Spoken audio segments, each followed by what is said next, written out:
마다 내용 하나하나가 주는 의미가 남다르다고 생각합니다. 그래서 오늘은 두 번째로 하늘에 계신 우리 아버지여, 이 아버지에 대한 그 이름이 거룩히 여김을 받으시오며라고 하는 것을 지난번에 말씀을 드렸는데 기억하시나요? 기억 못하셔도 좋습니다. 계속 이어서 말씀을 드리겠습니다. 오늘은 나라가 임하옵시며, 나라가 임하시오며, 이 조금 번역이 다르긴 합니다만 한글 개혁판에서도 새로 나온 것은 나라가 임하시오며 이렇게 나옵니다. 옛날 버전은 나라의 임하옵시며 이렇게 좀 다르죠. 그래서 나라가 임하옵시며, 나라의 임하옵시며라고 하는 것이 10절에 나오는데 오늘은 그 말씀을 가지고 함께 은혜를 받고자 합니다. 먼저 이 나라가 임하옵시며 라고 하는 세 번째 문구는 마태복음 6장 10절에 나옵니다. 다 같이 함께 읽겠습니다. 시작. 나라가 임하옵시며 뜻이 하늘에서 이루어진 것 같이 땅에서도 이루어지리. 나라가 임하시오며, 좀 헷갈립니다. 옛날 버전으로. 나라가 임하시오며 라고 하는 말입니다. 이 나라가 임하옵시며, 이 말은 제가 몇 가지 좀 설명을 드리겠어요. 이 나라가 임하옵시며라고 하는 이 말씀은 이 땅 위에 예수님의 재림을 고대하는 기도입니다. 맞습니까? 우리가 기도할 때 뭔 생각을 하고 기도하냐면은, 나라 그러면 어느 나라예요? 조선인 한국 이야기하고 있는 게 아니고, 이 세상에 있는 나라, 이 국가의 이름이 아니에요. 뭐예요? 하나님의 나라가 임하기를 바라는 그런 마음일 것입니다. 그리고 그 하나님의 나라의 왕의 통치하시는 예수님을 가리켜서 이야기하고 있어요. 두 번째는 이 나라라고 하는 것은 Kingdom of God입니다. 여기서는 이 나라라고 써졌지만 원래 원어에는 하나님의 나라, 하나님의 킹덤을 이야기하고 있어요. 이것은 우선적으로 지연학적인 면을 말한다기보다는, 나라가 임하니까 우리가 어떤 나라가 세워지는 어떤 지연학적인 것보다는 주권과 통치를 가리키는 말이에요. 그러니까 누가 주장하고 누가 통치하시는가, 그걸 이야기합니다. 그러므로 나라가 임하옵시며라고 하는 이 말은 예수님이 이 땅에 오시면서 시작된 나라가 하나 있는데 그것을 은혜의 왕국이라고 하고, 이 땅 위에 하나님의 통치에 대한 기도입니다. 우리의 왕이 누구냐고요?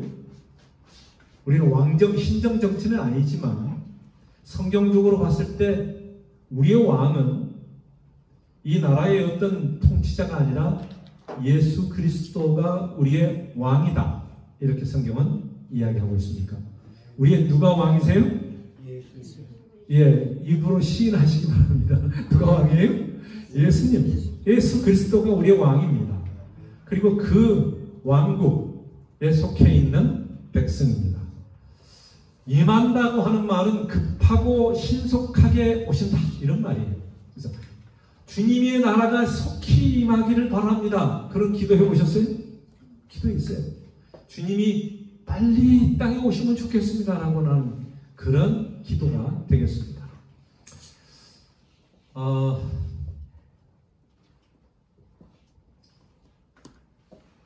계시록 22장 20절에 보면 이것들을 증거하시니가 가라 이르시되 내가 진실로 뭐한다? 속히 오리라 하시거늘 아멘 주 예수여 오시옵소서. 이게 계시록 이 성경에 있는 제일 마지막 장, 마지막 절에 있는 말씀이에요.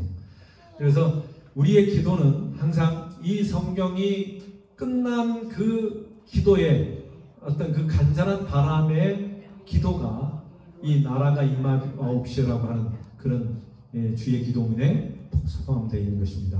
이 말씀은 만왕의 왕으로서, 만왕의 왕이라는 것은 이 세상의 모든 왕 중의 왕이라고 하는 그 말입니다. 그래서 가장 최고의 분은 예수님이신데 예수님의 통치와 다스림을 이 땅 위에서 이루실 날을 말씀하고 있어요. 자, 우리는 이 설을 맞이해서 고향으로 가는 어떤 그런 사람들이 많아서 그런지 지금 많이 맥힌대요. 오늘이 제일 좀 뭐랄까 그리고 움직이는 게 많은 그런 시간입니다. 여러분은 평안한 마음으로 오늘 하늘의 왕국에 속한 주의 백성으로서 이 자리에 왔는데 우리의 마음을 어디에? 이 화면과 말씀에 집중해 주시면서 은혜 받게 되길 바랍니다. 그 날에는 의로운 통치가 이루어질 것이다. 어떤 추문이나 폭력이나 전쟁이 없을 것이며 천년 동안 오직 평화만 있게 될 것이라고 하는 약속이 계시록에 나와 있는데 바로 예수님이 오실 이후에 이 나라가 천년 동안 왕국이 형성된다라고 하는 그런 의미를 여기서 포함하고 있는 것입니다. 베드로후서 1장 10절 읽겠습니다. 시작. 그러므로 형제들아 더욱 힘써 너희 부르심과 택하심을 굳게 하라. 너희가 이것을 행한즉 언제든지 실족하지 아니하리라. 이 베드로 전서 후서는 예수님의 재림을 고대하면서 쓴 책입니다. 그래서 우리가 어떻게 준비해야 될 것인가에 대한 것을 다루면서 베드로 후서는 특별히 주의 형제들아, 주의 오심을 기다리는 형제들아, 힘써 너희 부르심과 택하심을 뭐하라? 굳게 하라.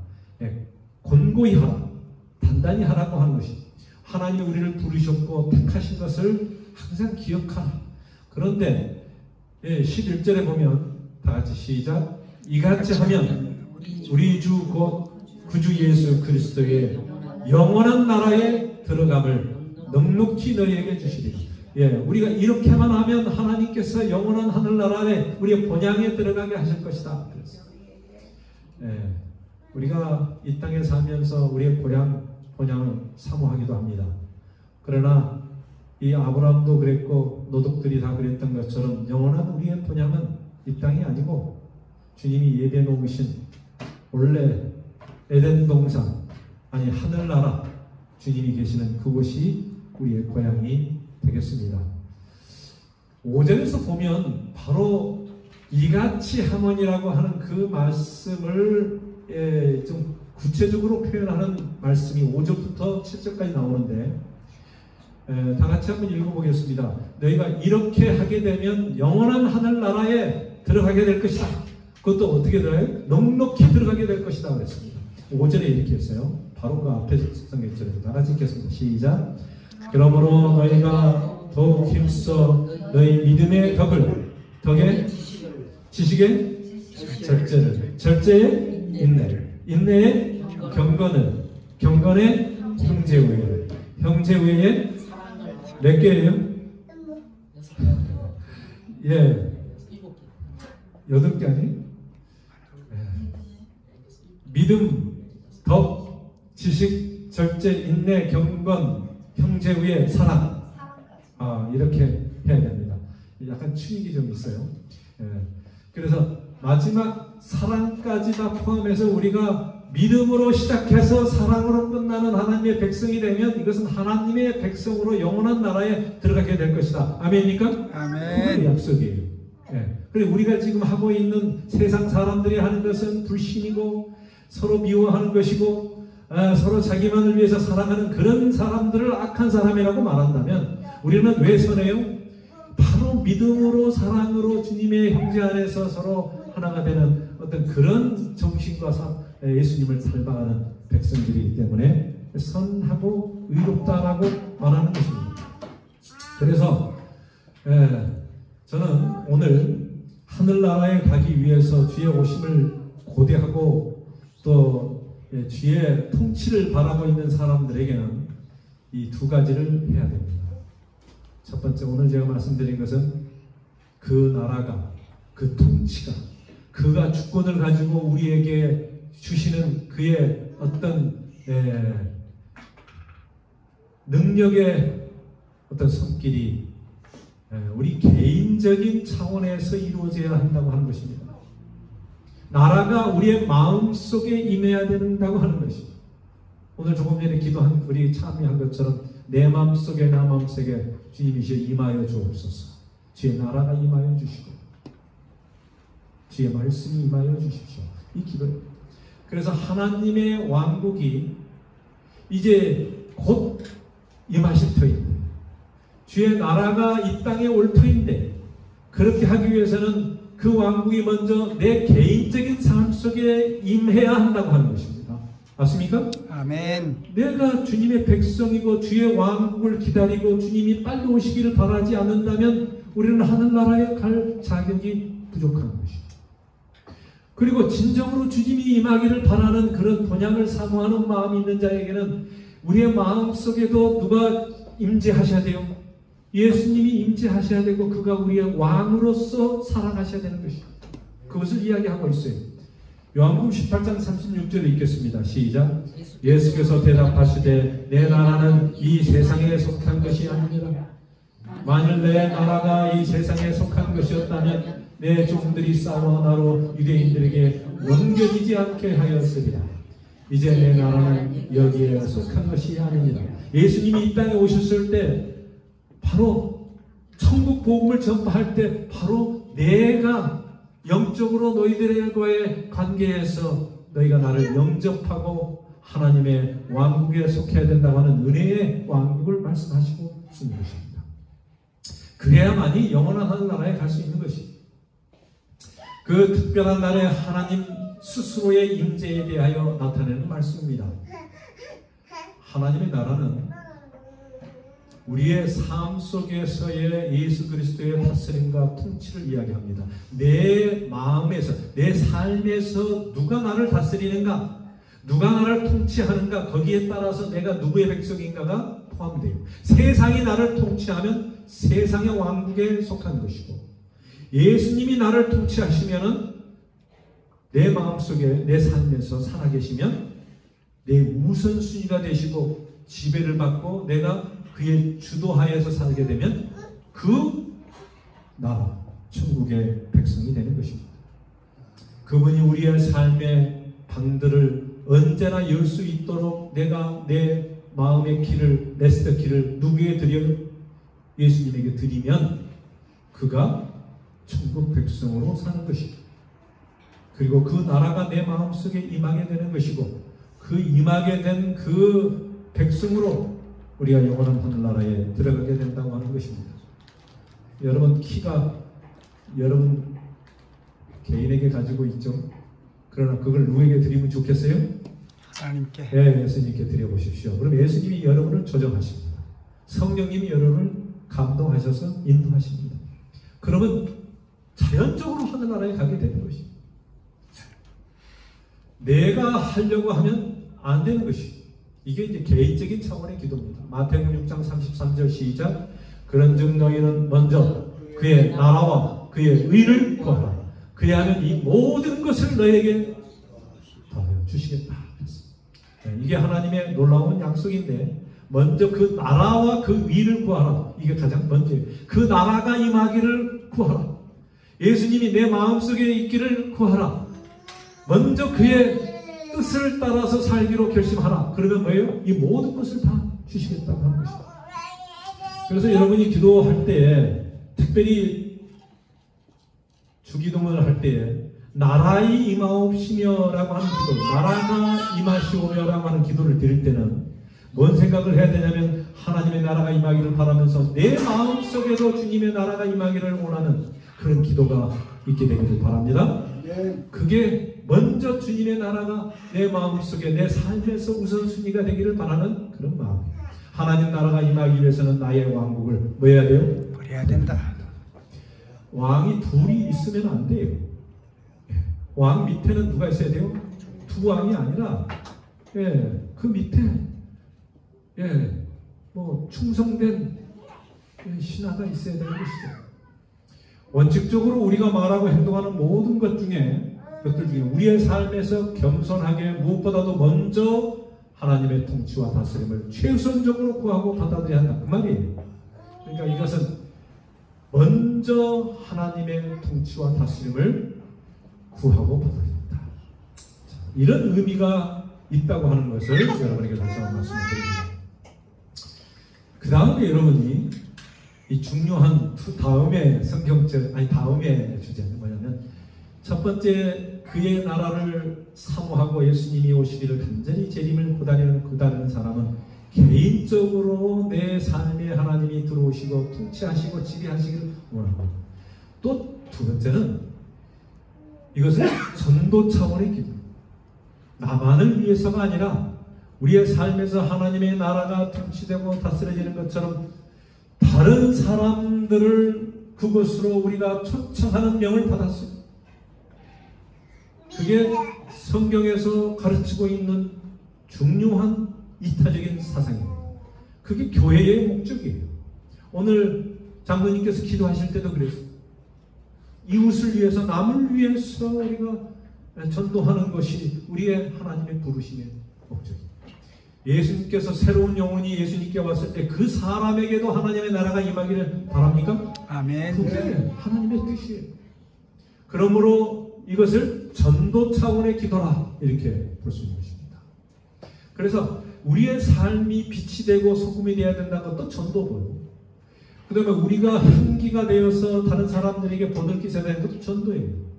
또 예수님을 위해서 증거하라고 하는 예수 제자의 사명도 다 이 증거입니다. 그래서 하나님께서 우리에게 주신 뭐예요? 명령 가운데 하나가 다른 사람을 위해서 이 복음을 나눠주고 나라가 임하도록 해야 된다. 자, 그 다음에 하나님의 나라가 우리에게뿐만 아니라 다른 사람에게도 임하도록 기도해야 되는데, 우리는 모든 사람이 그리스도를 믿기 위해 오는 것이 하나님의 뜻입니까? 그게 하나님의 뜻이에요. 그러나 물론 모든 사람이 다 구원받지는 못하지만 악인이나 선인이나 뭐 어떤 불의의 사람이라 할지라도 다 구원받기를 뭐예요? 마음으로 원하고 바라고 기도하는 것입니다. 그리고 그들을 위해서 뭐예요? 우리의 마음이 그런 열정을 갖게 되는 것입니다. 그게 나라의 임하옵시며라고 하는 기도의 중요한 것입니다. 스데반은 어떤 삶을 살았는가? 스데반은 뭐 다른 거 기억하고 있지 않아요. 스데반이 뭐 어떤 사람인가에 대해서 간단하게 성경에 나오지만 그가 한 행동은 딱 하나였어요. 그는 죽기 전에, 순교당하기 전에 그의 확고한 믿음과 타협함이 없는 진리를 위해서, 또 주님을 위해서 담대히 나아갈 때 돌로 맞아 순교하게 되었다. 스데반은 딱 기억나는 게 순교밖에 없어요. 그래서 사도행전 여러분 7장 55절에 보면은 55절부터 있는 말씀을 보면 간단하게 이렇게 설명을 할 수 있습니다. 이 스데반이 죽은 사건은 상당히 이 초대교회에게 의미심장한 일이었어요. 첫 순교자가 나타났는데 하나님의 복음을 위해서 살다가 선한 사람이 죽게 된 것입니다. 억울하게 죽었어요. 여기서 보면은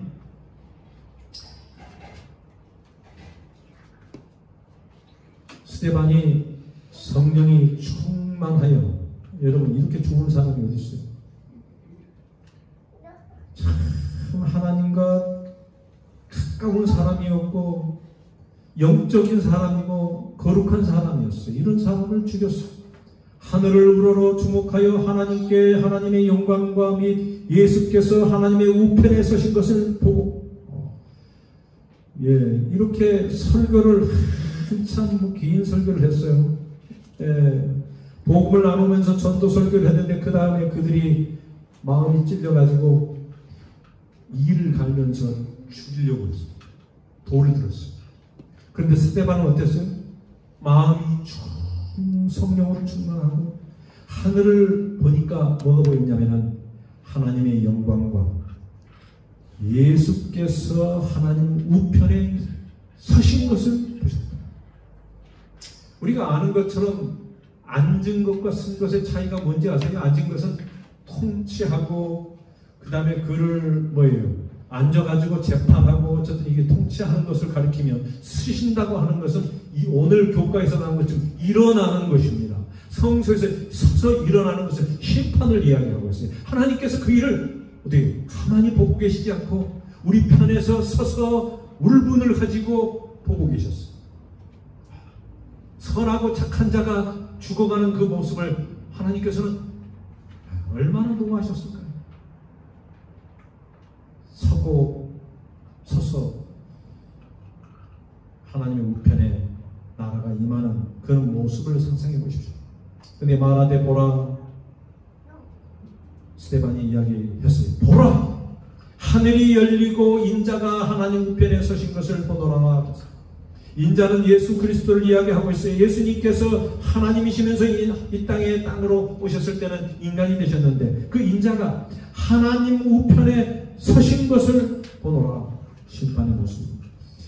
그래서 우리 모든 억울한 자, 또 이 세상에 당하는 모든 환난과 핍박과 또 예수님의 이름을 위하여 고난을 당하는 모든 자에게 예수님께서는 대변하시고 우리를 중보하시고 또 우리를 위해서 서셔서 우리를 위해서 분노하시면서 그들을 멸하시고 우리를 구원해 주신다고 하는 그런 약속이 이 가운데 있습니다. 그 스데반은 사실 그 후에 죽을 모든 순교자들, 제자들뿐만 아니라 그 후에 당하는 모든 억울한 자들을 대표하는 인물이 그에 대한 아무 어렸을 때 기록도 없어요. 오직 이거 하나만 있는데 바로 이걸 위하여 선택받은 첫 번째 순교자입니다. 여러분, 그는 뭐라고 기도했냐면 주여 저들의 죄를 저들에게 돌리지 마옵소서. 여러분, 이게 누구의 기도 같아요? 갈보리에서 누가 기도하신 것 같아요? 예수님이 기도하신 기도예요. 이게 인류를 위해서 기도하셨지만 사실은 이 대표로 스데반도 기도한 거예요. 그래서 우리는 악에 대해서 질피고 눌려 살 필요는 없지만 그러나 선으로 악을 이겨야 되지만 그래도 악을 우리가 뭐 이렇게 복수하고 악에게 대항해서 그를 무찌르긴 해야 되지 어떻게 해야 되지 않나요? 복수는 할 필요가 없다고 했어요. 그러나 뭐예요? 하나님 저들을 용서해 주십시오 라고 하는 기도를 하면서 무슨 기도를 하냐면은 그들 가운데서 구원받는 자가 있게 하옵소서, 이런 기도예요. 그게 이 중보의 기도가 전도사역의 기도예요. 그는 이 모든 광경을 보고 있었던 이 젊은 다섯 사람 사울, 이 바울이 됐죠? 보고 있었어요. 이 광경을 보고 바울이라고 하는 자가 회심하게 된 것입니다. 이 놀라운 사건 아니에요? 바울 때문에 우리가 이 보고 있는 책이 얼마나 많아요? 그를 통해서 우리가 영향받은 것들이 얼마나 많습니까? 이 기독교가 바울에 의해서 정립이 된 거예요. 누구 때문에? 스데반 때문에 바울이 회심하게 됐다고 하는 그런 소식입니다. 그런 말씀입니다. 그래서 이 나라가 임하옵시며라고 하는 것은 내 개인적으로 하나님의 나라가 임하는 어떤 하나님의 통치를 인정하고 더 나아가서 우리의 어떤 삶을 통하여 다른 사람에게도 영향을 미쳐서 이 기도의 어떤 힘으로 다른 사람들에게 복음이 전파되고 그들도 구원받게 되기를 바라는 기도인 것입니다. 스데반이 성령에 감동되어 기도한 것이 바로 사울을 위해 기도한 게 되었다 하는 것입니다. 그의 마지막 기도는 기적적으로 응답되었다고 볼 수 있는 것입니다. 스데반의 기도는 하나님이시여 그들의 죄를 그들에게 돌리지 마시고 용서해 주십시오.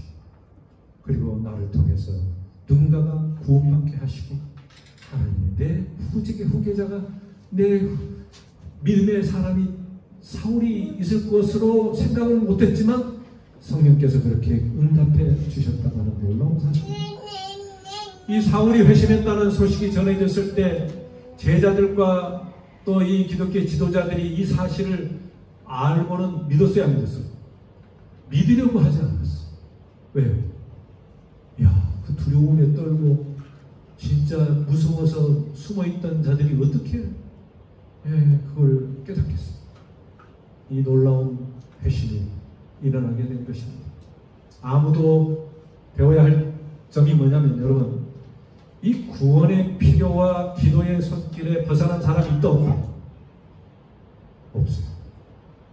살기 등등했던 사울이 변화되는 걸 보면 우리의 기도를 통하여 또 우리의 그들의 관심을 통하여 구원받아야 될 사람이 우리를 통하여 일어나기를 바라고 또 그렇게 있다고 하는 것입니다. 자, 이제 후에 사울이 바울이라고 하는 이름으로 개명되었고, 유대인에 대한 마음의 부담을 가지고 바울이 후에 이렇게 기록을 했어요. 여러분, 그래서 이 바울은 자기가 괴수 중에 괴수라고도 이야기를 했습니다. 그가 이런 글을 남겼습니다. 로마서 10장 1절에 보면, 형제들아, 다 같이 한번 읽을까요? 시작. 형제들아, 내 마음에 원하는 바와 하나님께 구하는 바를 이스라엘을 위함이니 곧 그들로 구원을 받게 합니다.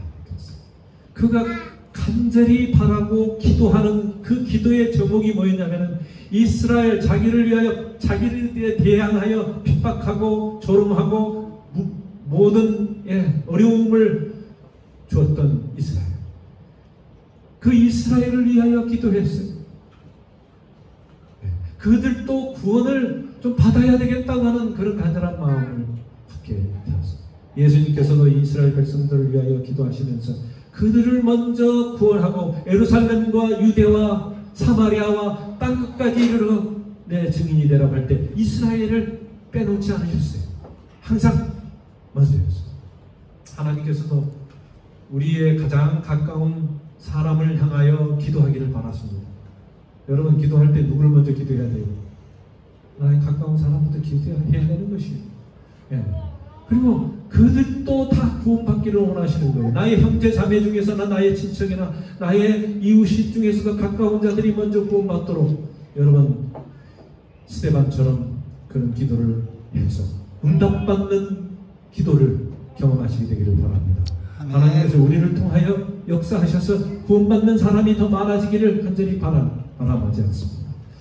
어떤 사람이 구원받기를 주장하는 것은 성경적이지 못하다고 볼 수 있지만, 어떤 사람을 그리스도께 오도록 기도하는 것은 성서적이에요. 주장하는 것은 모르겠지만 구원받기를 위해서 그들을 기도하는 것, 또 그들이 오도록 초청하는 것, 우리가 할 수 있는 것입니다. 하나님께서 우리 바울은 디모데에게 보낸 편지에서 선교적인 기도의 모델을 우리에게 이렇게 제시했습니다. 한번 보시겠습니다. 디모데전서 2장 1절로 4절에 보면, 다 같이 한번 읽을까요? 시작. 그러므로 내가 첫째로 원하노니 모든 사람을 위하여 간구와 기도와 도구와 감사를 하되 임금들과 높은 지위에 있는 모든 사람을 위하여 하라. 이는 우리가 모든 경건과 단정함으로 고요하고 평안한 생활을 하려 합니다. 기도하는 어떤 이유, 목적이 나옵니다. 기도, 간구, 또 기도, 도구, 또 감사, 기도. 이 감사가 기도라고 그랬어요. 그래서 이 네 가지를 여러분이 좀 골고루 해야 돼요.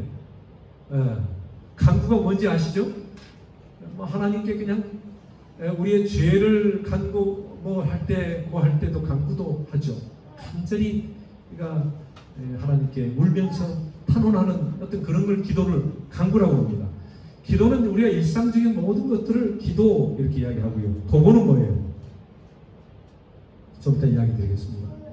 감사는 우리가 모든 생활에서 우리의 감사가 포함되어 있습니다. 근데 이 도구라고 하는 것을 우리가 봤을 때 임금들과 높은 지위에 있는 모든 사람을 위하여, 이게 도구예요. 도구는 중보기도입니다. 우리가 그렇게 한 이유는 우리가 이 살아가는데 고요하고 평안한 생활을 하고 다른 사람도 그런 공평하고 평화로운 삶을 살 수 있도록 하기 위해서 기도하라고 하는 것입니다. 그게 중요한 것이에요. 이것이 우리 구주 하나님 앞에 선하고 받으실 만한 것이니 하나님은 모든 사람이 구원을 받으며 진리를 아는 데에 이르기를 원하시느니라. 그렇게 마지막으로 이야기합니다. 그래서 하나님께서는 우리가 기도를 어떤 식으로 해야 될지에 대해서 구체적으로 말씀하고 계세요. 하나님은 모든 사람이 구원받기를 원하시고 진리를 아는 데 원하시기 때문에 임금이라 할지라도 멀리 있는 어떤 악한 자들이라 할지라도 그 악한 자를 위해서 기도하라고 하는 그런 숙제를 또 우리에게 주셨습니다. 자, 그 다음에 여기에서 나오는 도구는 중보고, 이 중보의 뜻이라고 하는 것은 어떤 사람에게 빠진다고 하는 의미가 있다고 합니다. 그래서 중보 기도하면, 중보는 다른 사람을 위해서 기도하면 그들에게 빠져야 한다, 빠진다. 그게 중보예요, 도구예요. 다른 사람을 빠진다고 하는 말을 이렇게 표현하기도 합니다. 어떤 사람과 동질이 되고 그들의 필요를 함께 느끼고 심패티 한다고 그러죠. 동정심, 그 뭔가 마음에 그냥 불쌍히 여기는 마음, 동정심과 사랑을 보여주는 것, 이게 중보에 중요합니다. 중보는 그저 저 사람 이름 하나 그냥 이렇게 한번 부르고 기도하는 게 아니고, 거기에 대해서 엄청난 어떤 그 동질감을 가지고 그의 필요를 생각하면서 하는 기도예요. 그걸 기도라고, 중보라고 하는 것입니다.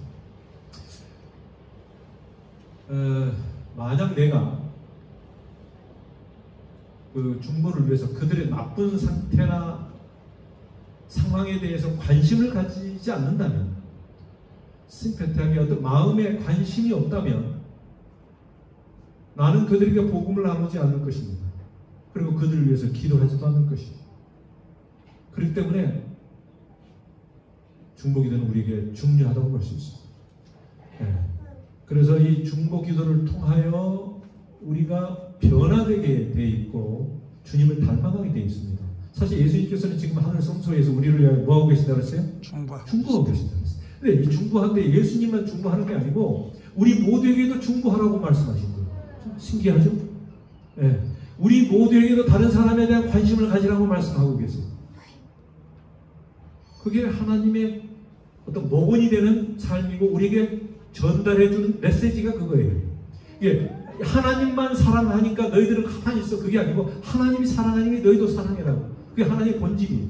예수님이 이 땅에서 모든 사람을 위하여 중보하고 계시고 그들을 위하여 내 피 내 피 하면서 기도하시는데 너희들은 기도하지 말고 있어. 이게 아니고 너희들도 함께 기도하라. 그게 예수님의 메시지. 예수님이 갈보리의 산에 올라가시면서 겟세마네에서 기도하시면서 제자들에게 말해요. 베드로야, 나를 위해서 기도해. 너 좀 기도 좀 해라 라고 했을 때 그게 그들이 그때는 어떻게 들었어요? 별로 중요하게 생각하지 않게 들었어요. 그러나 그 후에 예수님이 돌아가시고 후에 부활하신 다음에 이제 중보하고 계시는 그분을 생각하면서 제자들은 이 중보라고 하는 게 이렇게 중요하고 기도를 해야 되는구나 라고 생각하게 됐다고 하는 것입니다. 그래서 C.H. 스펄전이라고 하는 사람은 유명한 설교가인데 그는 이렇게 썼어요. 어떤 분은 모르신 분이 누가 있나 모르겠어요. Winners of souls must first be weepers of souls. 약간 단어를 좀 이렇게 섞어가지고 기억이 좋게 했습니다. Winners, weepers. 이 영혼에 대한 승리자, 그를 이길 수 있는 사람. 그러니까 그들을 전도하는 모든 사람들은 뭐를 먼저 해야 돼요? 그 영혼 속에 영혼을 위해서 오래 어떤 그 애통하는 그런 마음으로 그를 사랑하는 그런 마음이 있어야 된다. 그런 의미예요. Winners of souls must first be weepers of souls. 장로님 좀 번역을 좀 찾아보세요. 그 영혼의 승리자는 그 영혼을 위해 우는 자가 되어야 된다. 첫 번째로. 우선적으로. 그 다음에 한번 보시죠. 조지 와이트필드도 유명한 전도자인데 한번 읽어보십시오. 다 같이 시작.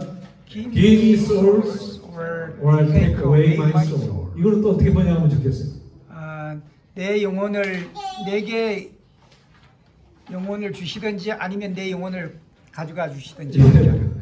그렇게 약간 극단적인 표현이긴 합니다만은 그렇게 간절하게 영혼을 나에게 주십시오. 영혼을 나에게 주십시오.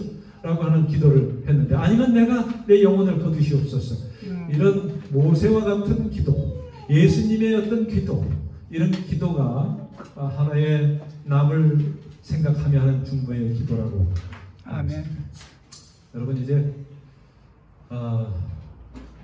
저는 바울은 우리가 누구를 위해서 기도하라고 했냐면 바울이 이 말씀을 기록할 때는 가이사 네로 황제가 왕제에 앉아있을 때 네로 황제가요. 여러분이 얼마나 악한 왕인지 모릅니다. 바울이 이 기도를 할 때 그 악한 황제가 빨리 죽어버렸으면 좋겠다 이렇게 기도했어요? 그렇게 한 게 아니고 교회 역사 가운데 그리스도인들을 독하게 핍박했던 왕들 중에서 이 네로 황제가 있습니다. 유미 영화도 뭐 나오고 그런 것 같아요. 인간의 관점으로 볼 때는 이 악한 왕을 권좌해서 내려오도록 기도하고 하는 게 맞지 않습니까? 근데 그런 기도가 있어요, 없어요? 그런 기도를 하라고 하지 않았어요. 참 신기해요. 이게 우리는 가지고 있는 우리의 그 기독교의 정신은 사람이에요. 하지만 바울은 그리스도인들에게 핍박하는 사람을 위해 기도하라고 고민합니다. 왜 그랬을까요? 그들의 구원을 위해서 기도하라고 했어요. 네로 황제를 위하여 기도하라고. 상당히 강한 것이. 내 원수를 위하여 기도하라고 예수님이 말씀하셨거든요. 그 똑같이 그들이 실천했어요. 여러분 원수 누구예요? 아니 원수보다도 내가 좋아하지 않는 정치가를 위해서도 기도해야 돼요. 예, 여러분이 러시아가 지금 누가 통치하고 있어요? 푸틴 위해서 기도해봤어요? 예, 푸틴을 위해서 기도해야 돼요. 그가 너무 핍박을 많이 하고 그 때문에 전쟁이 일어나요. 유리, have you ever prayed to Putin? Prayed for. Pray for him? Not to. You have to pray for someone who are Yeah, no, persecuted I for you. actually have. 이번 enemy. Enemy, that Jesus says. Pray for the kings. Yeah, Even no, Nero. evangelistic prayer. Yeah, evangelist prayer. 전도 차원의 기도이다. 예. 아니 우리에게 챌린지가 되긴 하지만 그냥 웃어 넘길 수만 없어요. 왜냐면 너무 적들이 많아. 안 좋은 사람도 있는 거야. 김정은을 위해서 기도해요. 김정은 김정은 기도하지 않았어요. 예, 그가 너무 불쌍한 사람들을 핍박하고 네. 못 살게 굴잖아요. 거기 있는 사람 많은 북한 시민들이 죽잖아요. 예, 우리가 그를 위해서 기도해야 되는 거지. 여러분 기도해야 될 점이 그래서 너무 많은 거지. 중보 기도하면요 나만을 위해서 기도하는 거는 5분이면 돼요. 예, 5분도 안 걸려요. 5 minutes for me myself, but for others, for all the enemies or evil people, all around the world. Yeah. 사람이 너무 많아. 그런 사람들은 예, 나쁜 사람 많아. 그런 사람을 위해서 기도해. 우리들도 통치자나 지도자들을 위해 기도해야 하는데 어떻게 기도해? 그들이 지혜를 가지고 통치합니다. 이 지혜는 하나님의 지혜를 이야기하고 있습니다. 경건한 지도자들이 많이 일어나도록 기도.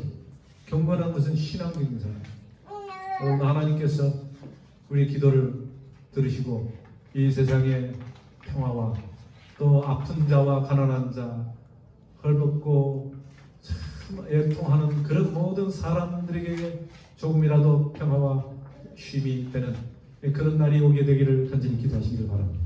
아멘. 그리고 그렇게 함으로 하나님의 나라가 속히 임해야 되는 것이에요. 이 땅에서는 해결책이 없죠. 자, 이 결론적으로 말씀드릴게요. 하나님의 이름이 오늘 우리의 삶에서 거룩히 여김을 받고 있습니까? 저번에 제가 드린 말씀을 포함하고 있습니다. 하나님의 이름이 내 삶에서 오늘 거룩히 여김을 받고 있는가? 우리의 가족, 또 나의 친구의 우정, 또 나의 사업을 넘어서 그분이 지배하고 He is in control. my 우선순위에 하나님이 우선순위가 되어 있는가? 어떤 그런 제목의 어떤 질문입니다. 그분의 왕국이 안전하게 우리의 삶에 건설되어 가고 있나? 아멘. 여러분, 킹덤 오브 갓, 하나님의 왕국, 예수 그리스도가 왕이신 그 왕국에 우리가 속해 있는데 우리의 삶의 그 왕국이 어떻게 건설되고 있는가 한번 질문해 보는 아침이 되기를 바랍니다. 네 번째, 우리는 주님을 알지 못하는 사람들 위해 중보 기도하고 있는가? 여러분, 중요한 질문입니다. 우리는 말씀을 단지 듣기만 하는 사람인가, 아니면은 말씀을 듣고 실행하는 사람인가? 이게 전반적으로 산상수훈에 나오는 마태복음 5장, 6장, 7장에 나오는 전반적인 말씀 듣기만 하지 말고 행하는 사람이 되자. 기도를 하는 그것도 중요하지만 내 마음속의 우선순위와 다른 사람에 대한 그런 동정과 사랑의 마음을 가지고 기도하는, 그래야 하늘나라가 나와 모든 사람들에게 평화롭게 임할 수 있는 그런 나라, 또 그런 나라를 사모하면서 살아가는 설, 명절, 또 이후에 우리의 한 해가 되기를 진심으로 바라면서 말씀을 드리겠습니다. 아멘.